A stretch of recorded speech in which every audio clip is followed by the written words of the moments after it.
Octopus. Dans cette émission, nous allons voir qu'avec un ordinateur, on peut non seulement faire de la musique, mais jouer avec la musique de toutes sortes de nouvelles façons. Même si vous n'avez pas l'oreille musicale, l'ordinateur vous permettra d'améliorer les choses. Si vous ne savez pas lire la musique, l'ordinateur pourra vous aider à l'apprendre et vous montrera même à écrire la musique avec différentes formes de notation musicale. Bon, ceci dit, pour faire de la musique avec un ordinateur, il va falloir brancher de l'équipement supplémentaire. Pas forcément, Yvon.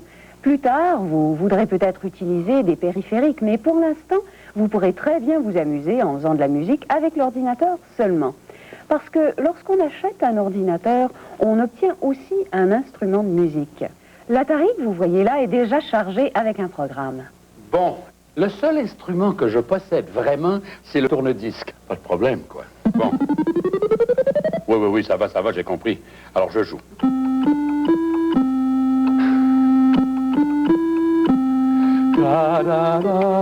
Je suis rendu là. Ça va, taisez-vous. Ah, ben c'est amusant. On obtient tout ça quand on achète un ordinateur. Ce genre de programme existe pour la plupart des ordinateurs. Vous pouvez également enregistrer votre air de musique sur le disque et le rejouer plus tard si ça vous tente. Pour savoir comment procéder, appuyez sur la touche Escape. ESC. Voilà, c'est fait. Bon. 2 pour conserver en mémoire. 3 pour jouer ce qu'on a en mémoire. Eh bien. Et quand vous serez fatigué de jouer du piano, Yvon, passez donc à l'orgue. Alors, c'est un nouveau programme, Keyboard Organ, c'est ça? C'est un programme qui transforme votre clavier d'ordinateur en clavier d'orgue. Alors d'abord, retirez le ROM pack, Yvon, avant de charger le disque. Le ROM pack? Ah oui, à l'intérieur de l'Atari. Voilà. Et voilà. Comme ça. Et comme ça. Ah, et me voilà gratifié de 2 claviers. Oh, je sens que je vais la conserver, celle-là. Alors ça, c'est le clavier du haut. Ah, il y a comme un défaut, hein. Je peux pas jouer 2 notes en même temps, une seule à la fois, mais est-ce qu'il y a moyen de jouer plusieurs notes pour jouer, en faire des notes en harmonie? Oui, effectivement, quelques-uns de ces micro-ordinateurs possèdent un circuit intégré pour la synthèse de la musique, ce qui permet d'obtenir des voix différentes. Vous voulez dire des voix pour parler? Non, des voix qui signifient que l'ordinateur peut jouer plusieurs notes en même temps. L'Atari pourrait fonctionner à 4 voix musicales et le Texas Instruments en a 3, comme le Commodore VIC-20 et le Commodore 64. Et les autres ordinateurs? Dans les autres, il faut ajouter des périphériques pour avoir des voix. Mais allez donc au Texas Instruments. Il permet de programmer facilement 3 voix différentes. Alors appuyez sur 1 pour basique. 1. Et maintenant donnez un numéro de ligne. Oui, 10. Et puis écrivez Call Sound. Call Sound. Voilà. Nous allons commencer par une seule note et nous élaborerons par la suite. Alors donnez entre parenthèses la durée du son qu'on veut émettre, puis la note basse ou haute qu'on veut produire, et puis le volume, fort ou faible, qu'on veut obtenir. Qu'est-ce que j'écris, moi? Eh bien, supposons qu'on veuille émettre une note d'une durée de 2 secondes. L'ordinateur Texas Instruments compte la durée des notes en millisecondes, c'est-à-dire en millièmes de seconde. Donc, pour que la note dure 2 secondes, il faut lui dire qu'elle doit durer 2000 millièmes de seconde. Alors, ouvrez une parenthèse, 2000, 2000. virgule, Virgule. et maintenant indiquez quelle note vous voulez jouer. Ben, disons le La, hein? Alors, écrivez 440, ce qui représente le La qui suit le Do central, virgule, Virgule. et finalement le volume que vous voulez émettre. Un son très fort correspond à 1 et un son très faible à 30. Ah bon? Ben alors je pense que je vais demander un son assez fort, disons 3. Bon, alors fermez les parenthèses, Je ferme la parenthèse. appuyez sur Enter, Oui. et dès que vous exécuterez votre programme, vous entendrez votre La. Bon, alors il court. Run. Et Enter. Ah, mais comment je peux savoir que le La, c'est 440? Ces ordinateurs sont toujours accompagnés d'un manuel d'utilisation. Dans le manuel du Texas Instruments, Oui. vous trouverez un tableau des fréquences musicales à la page 91. Yvon. 91. Voilà. 92, 80. Ah oui, en effet, je vois. Bon, maintenant, essayez de programmer un accord. L'accord de Do, par exemple. Ça comprend le Do, le Mi et le Sol. Bon, alors une nouvelle ligne. 10. Call sound. 2000 millième. 0, virgule. 2, 6, 2, virgule. À la puissance 3, virgule. Ensuite, le Mi, c'est 330. Virgule, puissance 3, virgule. 3, 9, 2, virgule, puissance 3. Voilà. Enter et run. Oh, c'est un grand risque que je prends. Attention, hein, ça va peut-être être... Et enter. Bingo, ça a marché. Un accord à 3 notes. Alors là, la musique par les chiffres, il n'y a que ça. Je ne comprends pas pourquoi, par exemple, j'utilise ces chiffres-là. Et il y a autre chose aussi que je ne comprends pas, c'est... Tiens, on parle de fréquence ici. Qu'est-ce que c'est exactement une fréquence? Pour vous l'expliquer, il faut commencer par examiner ce qui se passe dans l'ordinateur lorsqu'il produit un son. Quand on prend un diapason et qu'on fait ceci, la branche du diapason vibre et elle produit des ondes sonores. Quand ces ondes sonores atteignent le tympan de l'oreille, on peut entendre la note donnée par le diapason. Il est facile de comprendre pourquoi le diapason produit un son, puisqu'on peut voir les vibrations. Mais comment un ordinateur peut-il émettre des sons? Il ne vibre tout de même pas. Non, mais l'ordinateur peut faire vibrer autre chose. Chaque fois qu'un circuit d'ordinateur est mis sous tension ou hors tension, cela produit une petite augmentation ou diminution du courant électrique. C'est comme un mini battement de cœur qui émet une impulsion électrique miniature. Cette impulsion est beaucoup trop faible pour produire un son par elle-même, mais on peut la faire passer par un minuscule dispositif appelé transducteur pour produire un son léger. Si l'on veut un son plus fort, il faut d'abord augmenter l'impulsion. Il faut l'amplifier. C'est facile à obtenir car le moniteur ou le téléviseur de notre ordinateur est déjà équipé d'un amplificateur. Quand l'impulsion de l'ordinateur est transmise à cet amplificateur, elle est assez amplifiée pour faire vibrer un haut-parleur et produire par conséquent une onde sonore qu'on peut entendre. Donc, en notant que l'ordinateur soit branché à un amplificateur et à un haut-parleur, il suffit de mettre un circuit sous tension ou hors tension pour produire un bip. Bien entendu, ce bip n'est pas de la musique. Mais si on commande à l'ordinateur de mettre un circuit successivement sous tension et hors tension, de plus en plus rapidement, il va produire une série de plus en plus rapide de bips. Et on entendra finalement une note de musique. Plus les bips sont fréquents, plus la note est aiguë. Et plus les bips sont espacés, plus la note est grave. C'est pourquoi l'élévation du son dans l'échelle musicale s'appelle la fréquence. Par exemple, si nous commandons à l'ordinateur de mettre un circuit sous tension et hors tension exactement 440 fois par seconde, nous entendrons 440 bits par seconde. C'est la fréquence du La dans l'échelle musicale. C'est exactement ainsi qu'un diapason, un piano, une guitare ou une trompette produit également la note musicale La ou toute autre note. Les notes sont l'effet de vibration. Donc, votre ordinateur peut vous donner non seulement de bons textes, de bons chiffres et de bonnes images, mais aussi de bonnes notes. La musique. Alors ça, ce sont des vibrations et une fréquence de 440, ça signifie 440 vibrations par seconde. C'est exact. Si tous les ordinateurs peuvent produire des vibrations électroniques, est-ce que ça veut dire qu'ils peuvent tous émettre des sons? Oui, à condition d'être reliés à un dispositif transducteur de son ou à un amplificateur et un haut-parleur pour les sons plus forts. Mais comme je l'ai déjà mentionné, seuls quelques-uns des micro-ordinateurs les plus répandus disposent d'un circuit intégré pour la musique qui permet de synthétiser 3 ou 4 voix musicales différentes. Alors les circuits intégrés pour la musique sont en réalité des synthétiseurs de musique. Ce sont des synthétiseurs miniatures. Évidemment, si vous êtes un petit peu plus ambitieux, vous pouvez ajouter des synthétiseurs nettement plus élaborés qui vont fonctionner comme périphériques de votre ordinateur. Par exemple, il existe pour l'ordinateur Apple un synthétiseur qui s'appelle ALF. Et ALF se compose d'une carte de synthétiseur que nous avons déjà insérée. Elle est branchée sur le connecteur numéro 4.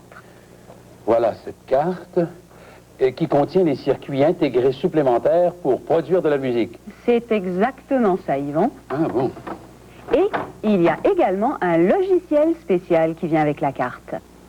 Un amplificateur, un haut-parleur. Mais pourquoi ne se sert-on pas du haut-parleur du moniteur? On pourrait le faire, Yvon, mais le son ne serait pas fameux. Ah bon, je vois, oui, oui. Bon, ben alors, qu'est-ce que ça donne? Sur cette version de ALF, on dispose de 3 voix. Certaines autres versions permettent d'aller jusqu'à 9. On peut faire bien des choses avec ALF, mais une de ses applications les plus intéressantes, c'est qu'il permet de composer de la musique. Vous ne voulez pas dire que vous vous attendez à ce que moi, je compose de la musique? Mais sûrement. Mais je ne sais même pas la lire. Alors, Donc le système ALF va vous être très utile. Essayez donc, Yvon. Le bouton de contrôle de droite vous permet de déplacer le curseur de haut en bas sur les lignes qui sont en haut de l'écran. Vous les voyez? ah oui, en effet, ça monte, ça descend, ça monte, ça... Oui. Et appuyez sur le petit bouton sur le côté. Bon. Ouh, c'est haut, hein? C'est facile à corriger. Prenez le bouton de contrôle de gauche pour déplacer la petite flèche qui est en bas de l'écran. Oui, la petite flèche, la petite... Ah, voilà. Alors placez cette petite flèche-là sous la flèche orientée vers la gauche et appuyez sur le petit bouton sur le côté. Vous verrez, le curseur déplacera la note que vous venez d'écrire et vous pouvez modifier comme vous voulez. Ah, ça y est, cette fois-ci, c'est bien la note. Maintenant, ils vont déplacer la petite flèche sous la flèche orientée vers la droite pour continuer à composer votre musique. Ah bon. Alors attention Mozart, attention Beethoven, j'arrive. Oh. Oui, enfin, je fais n'importe quoi pour démontrer comment. Et il sera facile de conclure que je ne suis pas un musicien. On dirait de la vraie musique, hein?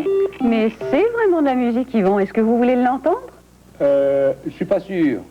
Ah, Écrivez play play et puis appuyez sur return. et return. Bon. Et maintenant, appuyez sur le petit bouton sur le côté.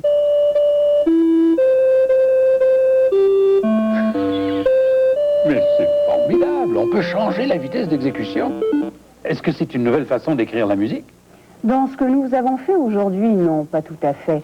Mais les ordinateurs s'adaptent parfaitement aux nouvelles annotations musicales. Bon, on s'est habitué à une façon d'écrire la musique, enfin depuis longtemps, depuis très longtemps. Est-ce qu'on peut conclure que l'ordinateur va changer cette façon traditionnelle de l'écrire? Non, parce que l'ordinateur vous laisse le choix. Le gros avantage de l'ordinateur, c'est qu'il peut soit vous aider à faire mieux et plus facilement ce qui s'est toujours fait, ou bien de vous permettre de faire des choses entièrement nouvelles.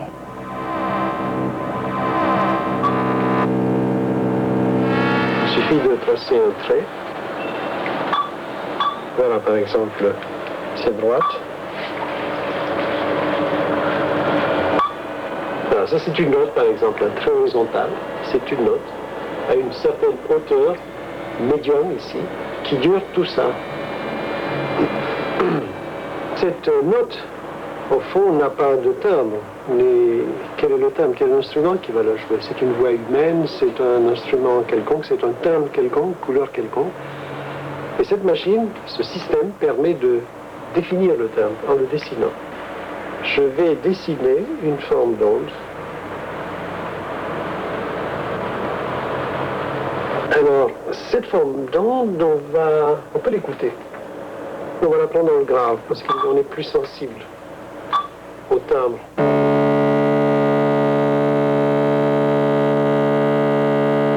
Et avec la densité du dessin, s'il y a beaucoup de lignes ou peu de lignes, tout ça, ça se transforme finalement en musique, au fond.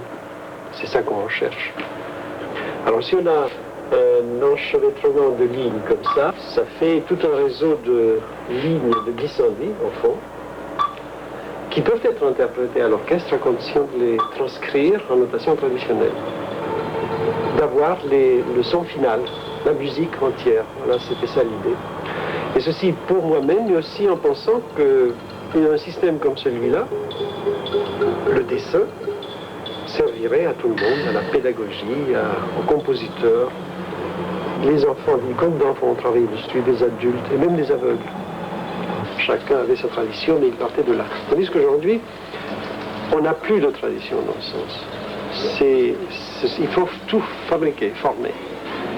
La nature n'a plus existé. Il faut inventer la nature et il faut aller plus loin que la nature. D'ailleurs, c'est ça qui est passionnant.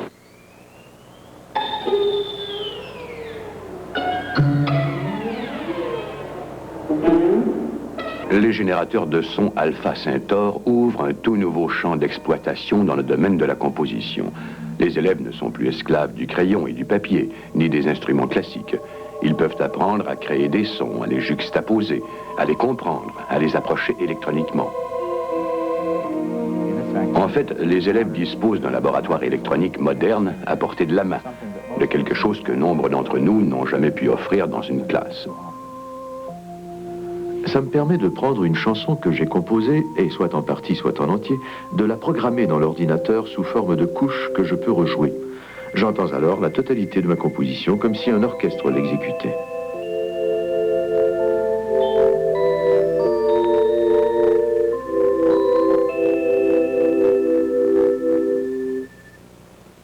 France travaille avec un outil pédagogique informatisé que l'on appelle théorie musicale de Apple. Elle l'utilise pour apprendre à mieux identifier les intervalles oraux. L'utilisation de l'ordinateur lui permet de pratiquer cette identification selon son loisir. La présence constante du professeur n'est plus indispensable. L'ordinateur se charge de tout. Il corrige mes erreurs, il me dit quand j'ai tort ou raison. Et il garde trace de mes programmes, ce qui lui permet de voir ce que j'ai fait et de constater mes progrès. Nous n'avons pas l'intention de substituer quelque chose de nouveau au son de la flûte, de la clarinette, de la trompette ou de quoi que ce soit.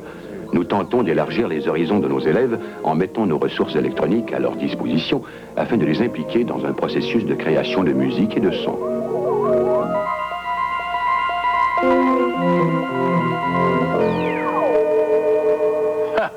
C'est vraiment pas fini d'être étonné, c'est très impressionnant. Mais je vois qu'il faut avoir du matériel et du logiciel supplémentaire, l'Alpha Centauri, le Alpha et ainsi de suite. Ça doit finir par coûter assez cher. Bon, en tout cas, si nous revenons à un micro-ordinateur standard qui sort du magasin, sa musique est un peu sèche, c'est pas très drôle, c'est pas très, musical, si je peux dire. Je dois admettre que la plupart des circuits intégrés et des synthétiseurs incorporés aux ordinateurs sont assez limités. Mais il y a une exception. Le synthétiseur du Commodore 64. Il y a déjà un ROM pack branché à l'arrière de l'ordinateur. Bon, Music Maker. Maintenant, écrivez 1 pour entendre l'échantillon.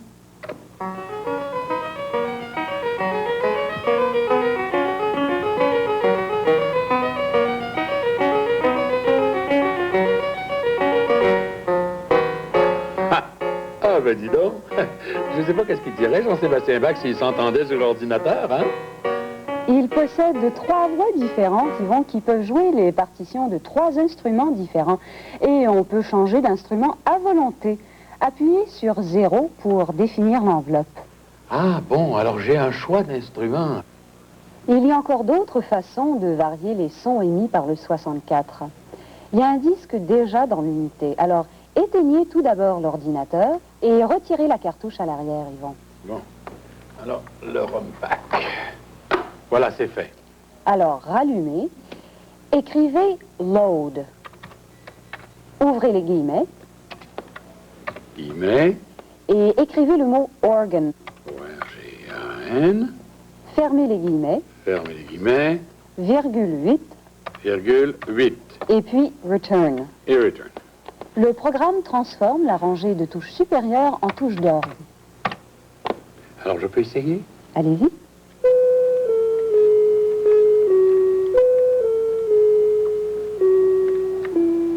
Ah oui? Et si vous appuyez sur la barre d'espacement, vous passez au mode à 3 voix. Le son est plus soutenu. Yvon, vous voyez les 4 touches à droite du clavier? Oui. On les appelle touches de fonction. Elles permettent de faire toutes sortes de choses avec l'ordinateur. Avec F3, vous abaisserez les notes d'une octave. Maintenant, appuyez sur F5 pour modifier les ondes musicales. Vous pouvez faire 3 sons différents avec cette même touche.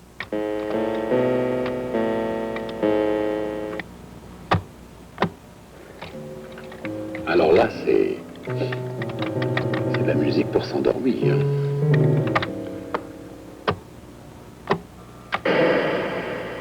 J'espère que c'est pas un commentaire sur ma musique. Le synthétiseur qui est dans cette machine, Yvon, vous permet de changer un certain nombre de variables, telles que le rythme, les octaves, la forme d'onde, les enveloppes. Oui, mais qu'est-ce que ça veut dire tout ça, les formes d'ondes, les enveloppes? Je vous avoue que j'ai un petit peu de mal à vous suivre.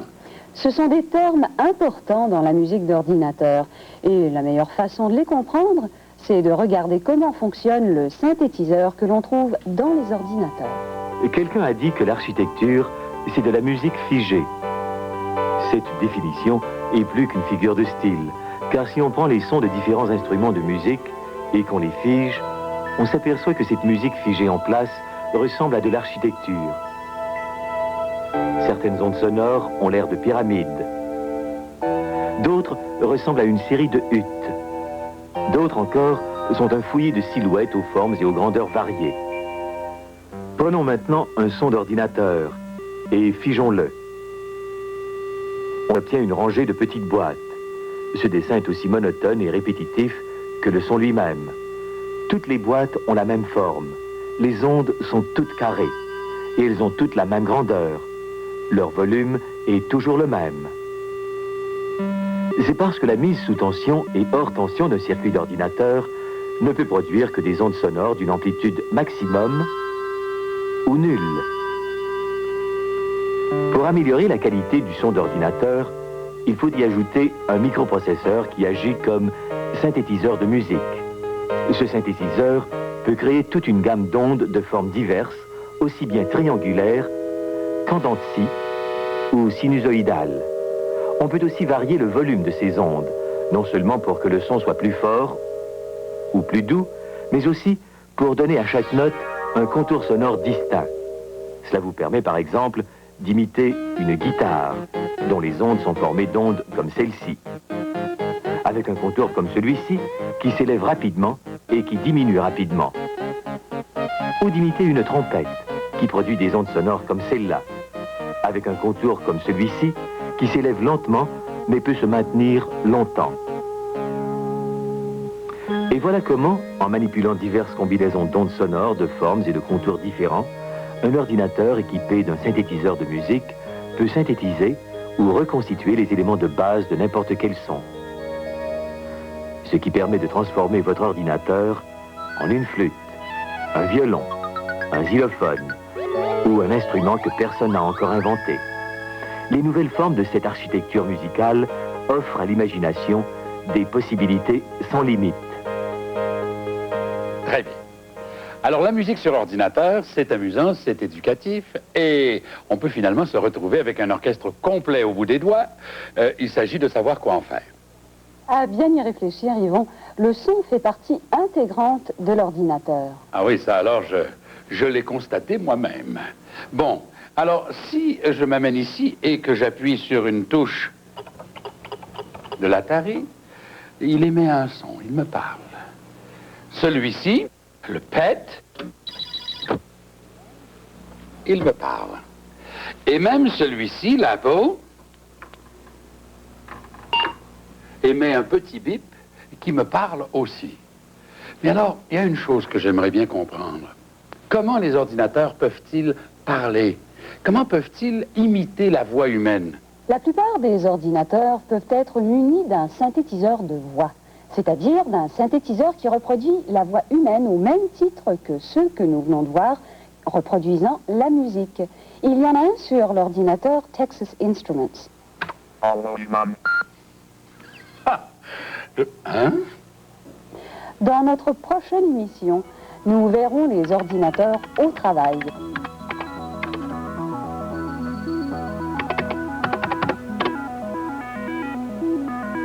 Alors d'ici là, c'est Claudia qui vous dit au revoir au nom d'Octopus. Ici, à la cloche.